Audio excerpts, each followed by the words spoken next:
This video covers chapter 18 of the Higher textbook, and this is all to do with more complex graphs. So let's go through this. The first thing we've got here is how to collect data to obtain an unbiased sample. So that's things like you know, if you want to collect data, it's probably not a good idea to ask your friends. Yeah. You want to try and make the people that you ask unbiased. Yeah, so unbiased, what we call a sample. Yeah, that's a good idea. So how do we make things unbiased? Okay, so we might pick people or things randomly. Yeah. Now there's a way to pick things randomly. We could maybe sort of pick every, let's say, 10th person that walks past us. We could actually get random numbers from our calculator, and there are actually tables with random numbers in it, random numbers from calculator, and we can use those to decide who we're going to pick. We could maybe like put names in a hat, things like that. So this is how we can help to make sure that things are random. And also when we pick things, we want to make sure that we pick the right proportion. So to make sure that we pick things in the right proportion, we use something called a stratified, let's spell it right, stratified sample. Stratified or stratified sampling. Okay, so the way that stratified sampling is, the formula is, it's the part over the whole times by the sample size. So for example, let's say that there is a school of 1,200 students, and let's say in this school of 1,200 students there are 700 boys. Yeah, and we want to pick a sample, or what we call a stratified sample. Let's write this down. So we want a stratified sample,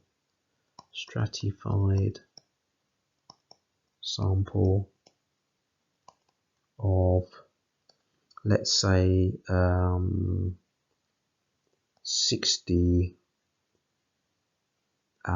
students. So we want 60 students all together in our sample. How do we know how many boys to pick? Well, the part in this case is 700, because there's 700. That's the part of the whole, which is 1,200, times by the sample size, which is 60. It's as easy as that. So in our sample, we would have, let's do 700 divided by 1,200, times that by 60, and I'll round it to nearest whole number. It's actually 35. So I'd have 35 boys. If I wanted to know how many girls to have, well, there would be 500 girls in the school, because I just did 1,200, take away 500, divided by the whole. And if it's still a stratified sample of 60 students, so 500 divided by 1,200 times by 60, and we get 25. So there'd be 25 girls in my sample. Now what the stratified sample does is make sure things come up in the right proportion. So for example, there are more boys than girls. There's 700 boys, but there is only 500 girls. So there should be more boys than girls in my sample, and there is. There's 35 boys in my sample, and there's only 25 girls. So things will come up in the right proportion. So that is the first bit there. Second thing is drawing frequency polygons. Now the main thing you need to know about polygons or frequency polygons is when you draw them, you'll probably have like a table of values. So let's say, and the table of values will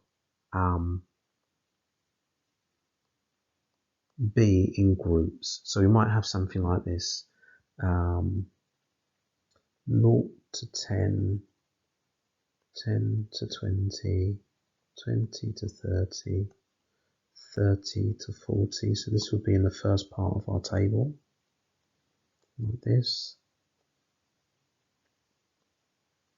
Okay, so this might be, I don't know, height or weight. Let's call it height. Height of something, height of plants. Then the second column will have the frequency here. So let's say we had 7, 5, 10, 4, like that. So let's put some numbers on the side here. So I'll have 2, 4, 6, 8, and 10, like this. And the important thing to remember is that you must plot the midpoints. You plot the midpoints.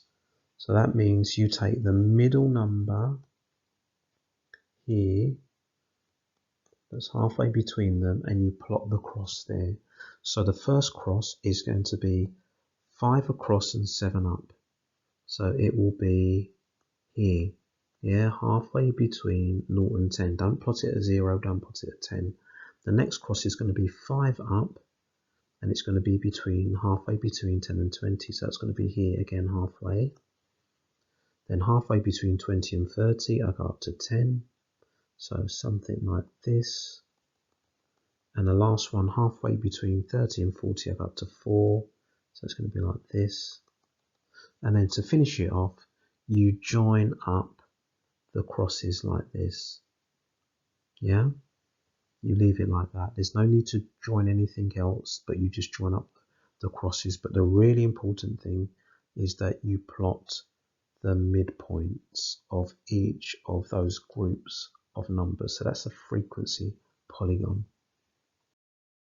So next thing we've got here is cumulative frequency.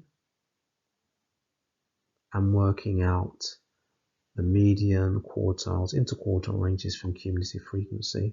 So the main thing is that the word cumulative frequency here means running total. Running total.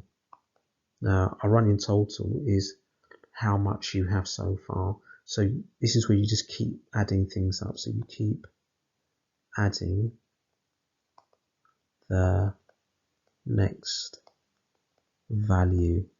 Yeah, so it keeps on going up. So if I had a table, let's say similar to the last one, so we've got weight here, and we had frequency here. So let's say I had the weight, let's say I used the letter W to stand for weight. So I might have it written this way. Yeah, so it can be written like this. This sort of means the same thing as the last one. Let's do one more. Let's finish here. So got the rows of my table like this.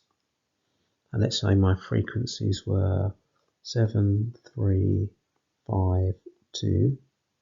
Then the cumulative frequency, okay, I'll just put the letter CF to stand for cumulative frequency.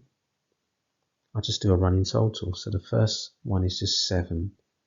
Then the next one's 7 plus 3, which is 10. Then 10 plus 5, which is 15. Then 15 plus 2, which is 17. So can you see, all I do is I take the last number, then I add the next number. Then whatever that is, I add the next one. And then I add the next one until I get to the end. Yeah, so it's a running total. Now, when we draw these types of graphs, cumulative frequency is going to look like this. Okay, so this axis is labelled as cumulative frequency. Cumulative frequency. Like this, and we normally have some sort of numbers along the bottom, but it comes out as like a S-shape graph. Now we can use this to find the median, the upper quartile and the lower quartile. So this cumulative frequency is going to go up to a number. If we go up to halfway of whatever that number is at the top, go to the graph like this, and then go down and read it off, this value here will be the median. Yeah, so it's the value that you read from the bottom scale, but you get there by starting at the side.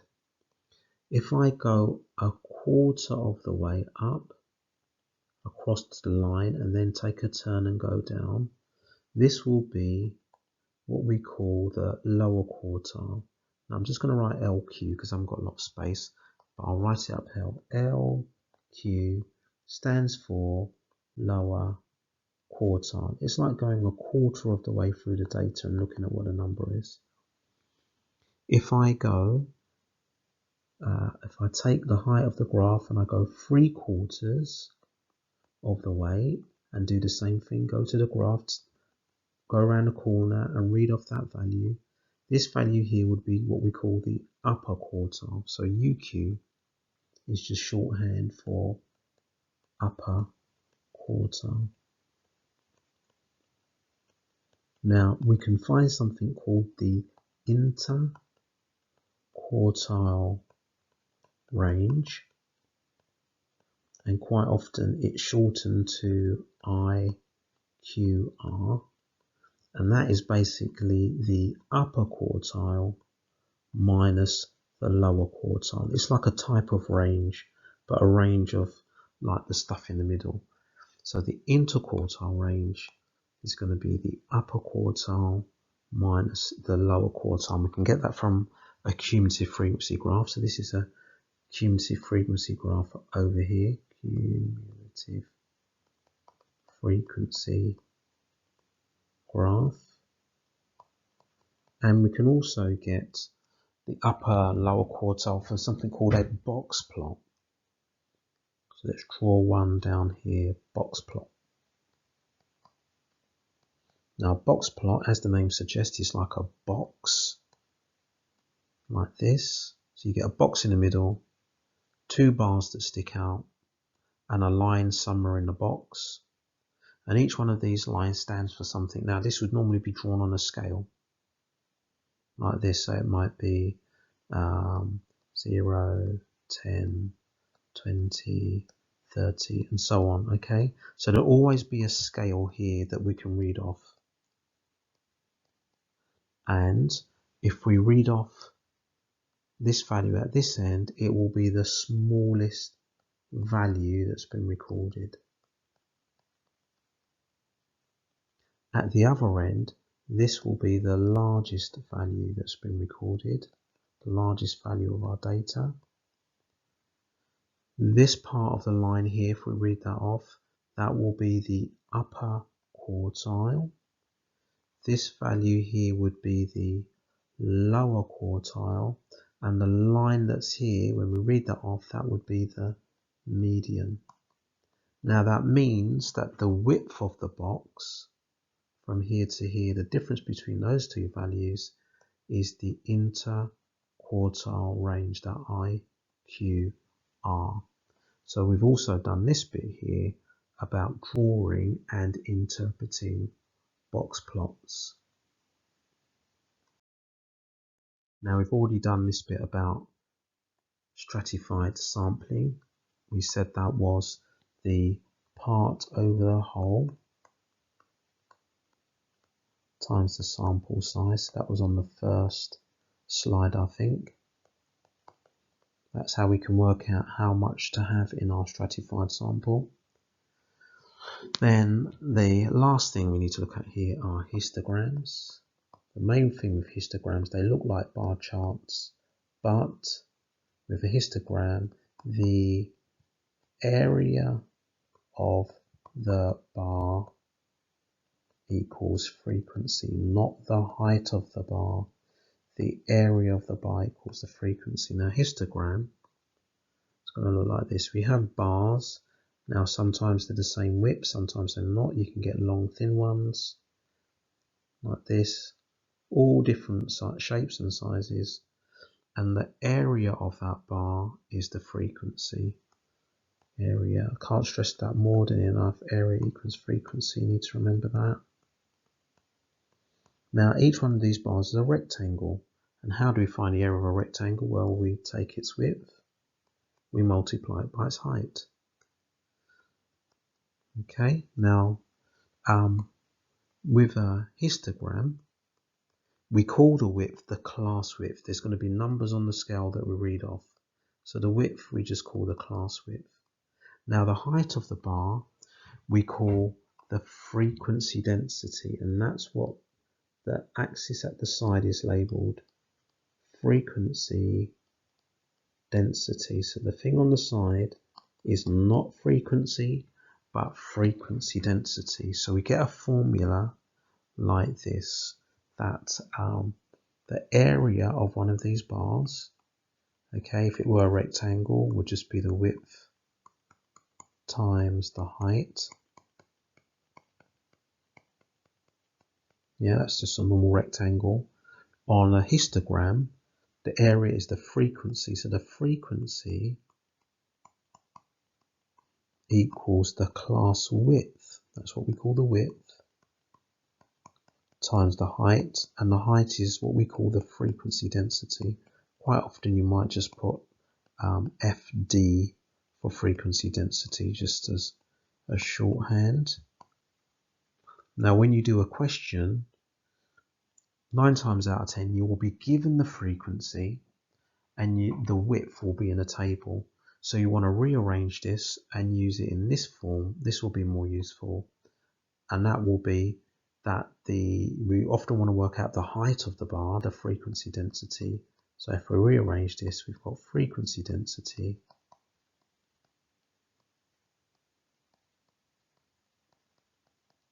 equals basically the area of the bar, which is the frequency. So it's basically like height equals frequency, or height equals area divided by width. It's basically what this formula is. So often we're going to be working out the height of the bar, the frequency density, by taking the frequency that's given and then using that, dividing it by the width. So we're doing this bit here.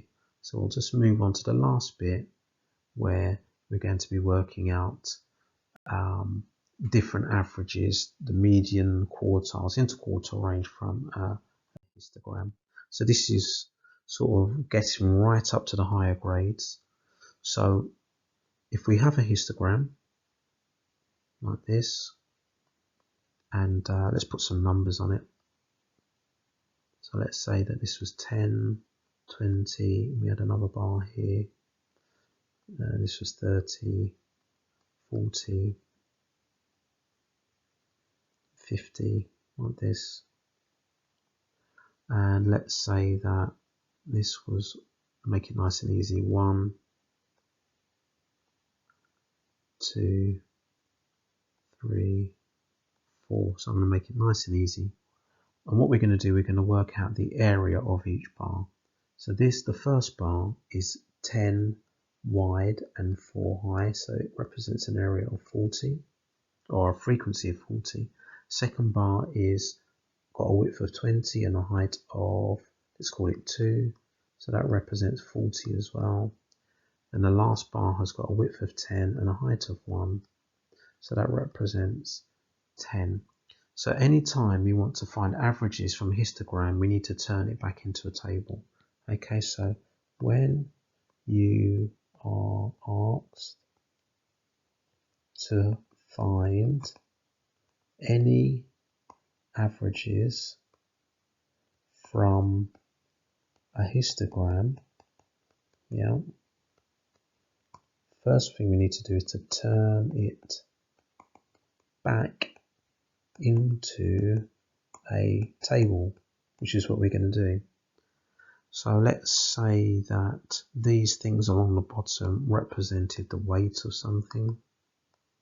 We know the scale up the side is frequency density because it's a histogram. So let's turn it back into a table. So my table is going to have weight in the first column and frequency in the second column. And I've just worked out the frequencies. They're the areas of the bars. So I will go 10 to 20 because that's where the first bar is. Then the next bar goes from 20 to 40.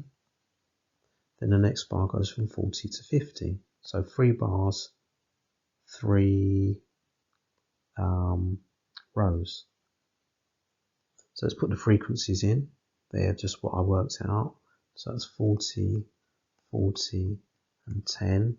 So if I wanted to estimate the mean from this histogram, I just use the formula for getting the mean from a table, which is midpoint times by frequency. We want to find a total of that, total of the midpoint times the frequency divided by the total frequency. So you might want to go back and look at one of the earlier videos that showed you how to get the mean or estimate the mean from a table. So if I was going to do that calculation for this, I would do the midpoint. So I'll start with the first row. Midpoint is 15 and the frequency is 40. I want to find the totals plus. Go to the second row. Midpoint is 30, frequency is 40. Then I go down to the third row. Midpoint is 45, the frequency is 10. So I'll add all of those up and I'll divide by the total frequency, which will be 40 plus 10. So if I do that, let's do the calculation. So 15 times 40 plus 30 times 40 plus 45 times 10 gives me 575 at the top, divided by 40 plus 40 plus 10 is 90. So 575 divided by 90, I get, if I round it, 6.39 as an estimate for the mean, and that's been rounded to 2 decimal places. But the important thing is that you turn it into a table. Now if I wanted to estimate the median, so estimating the median from this table, so it might be you're asked to estimate the median from a histogram. You still turn it into a table. Remember what you do is you want to find the position of the median, the position of the middle number, and we do that by finding the total frequency, adding 1 to that number and dividing by 2. So in this case the total frequency is 90. So I do 90 plus 1 divided by 2. That will give me 45.5. So the middle number is the 45th number. And I use cumulative frequency to help me work out where it is. So is the 45th number in this first row here? No. But the second row goes up to the 80th value. So the first row goes up to the 40th value. Second row goes up to the 80th value. The last row goes up to the 90th value. So where would I find the 45th number? I would find it in here. So I'd probably be estimating my median as somewhere between 20 and 40, somewhere between 20 and 40, probably somewhere closer to 20 than 40 because it's the 45th number, so it's at the beginning of that group of of numbers.